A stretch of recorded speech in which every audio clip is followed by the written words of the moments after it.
Krysia Lenzo's back with us, Republican strategist, obviously continuing the conversation that we continue to have and seeing these, Starbucks itself didn't get into it, but perhaps a branch of it did want to jump into that mess. They had to come in and say, no, that's not where we stand. But also in Mike's package, which you can respond to that too, but he talked about those lawmakers that are not speaking to Jewish media, and really pushing back on, again, just about everyone standing in solidarity against terror except for a handful of lawmakers in D.C.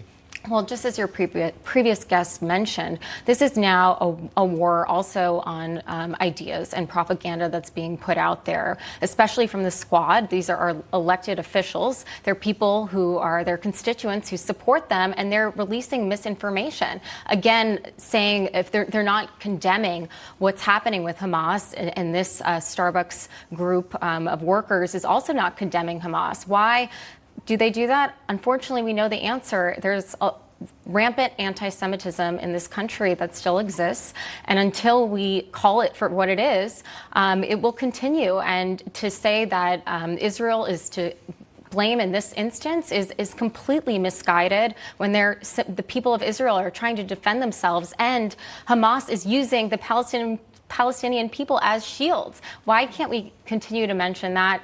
It's not exactly woke, and it doesn't fit their narrative.